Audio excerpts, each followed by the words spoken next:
Dernier volet ce matin, retour sur le premier tour des élections avec Richard Kleinschmager, qui est politologue. On a évoqué toutes ces villes qui sont en ballottage ou qui sont passées dès le premier tour. Parlons un petit peu du fond maintenant avec vous, Richard, et ce FN. Il y avait à l'époque une sorte de clivage. Les villes étaient à gauche et les campagnes étaient à droite. Est-ce qu'aujourd'hui, avec cette percée du Front National, partout, est-ce que ça redistribue les cartes ? C'est pas tellement la percée du Front National qui redistribue les cartes, c'est cette reconquête du terrain par, on va dire, l'UMP, majorité alsacienne, typiquement Mulhouse, qui est le vieux fief, la matrice du Parti socialiste et du socialisme en général en Alsace, qui se consolide dans son positionnement à droite. On peut dire que Jean-Marie Bockel y a beaucoup contribué. Il a peut-être trouvé la perle rare qui permette de renforcer cette consolidation de la droite à Mulhouse, mais ça fonctionne. Deux cas des grandes villes. Rotner qui fait plutôt un bon score à Mulhouse.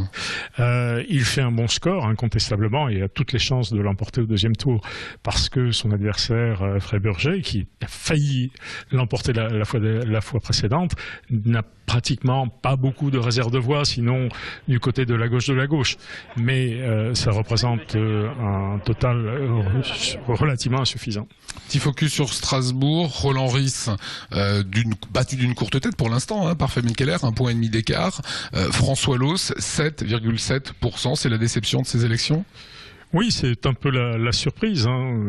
François Loos, au départ, se présentait comme, j'allais dire, l'équivalent de Keller, voulant mener la campagne de front avec elle. Et il n'a jamais réussi à percer. Il faut dire qu'en face, il a eu une Fabienne Keller qui a mené une campagne très forte depuis longtemps, articulée depuis l'été dernier et qui a été présente sur le terrain de manière permanente.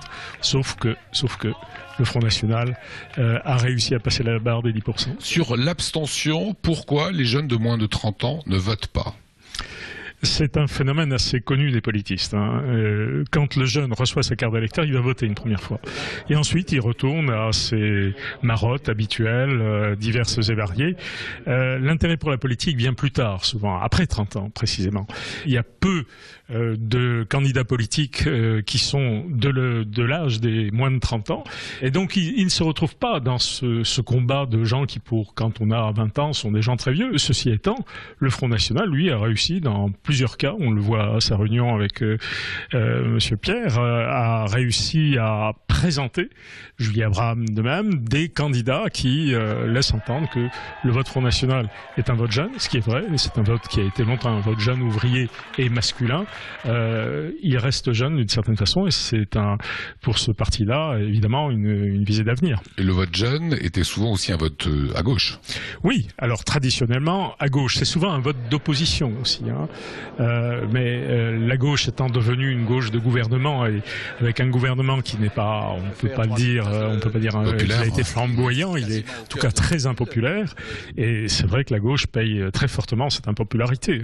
Sur les petits candidats, il y a ce candidat mystère que nous avions invité, que nous avons reçu d'ailleurs hier dans le débat avec Tanguy Flores, qui est ce Turc d'origine, Tuncer Saglamer.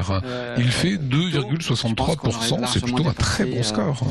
Oui, incontestablement, c'est un bon score. Apparemment, c'est un candidat qui a eu les moyens d'une campagne assez spectaculaire. Alors, on le dit justement financé par la Turquie.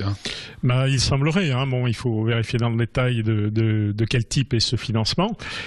Il est vrai qu'il préfigure peut-être un certain nombre de votes qui sont des votes qui vont se référer, comme dans les pays anglo-saxons, à une appartenance collective ou communautaire, comme on dit parfois.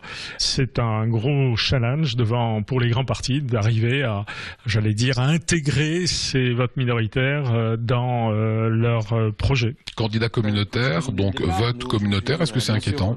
Oui, c'est inquiétant parce que on va se retrouver dans une situation à l'israélienne où on risque d'avoir une pléthore de petites formations avec des scores relativement limités, ce qui va rendre des négociations très difficiles. Et puis, on va assister à des marchandages sans finir, enfin en quelque sorte, pour obtenir ces fragments de vote. Voilà, dernier point, deuxième tour, c'est dimanche.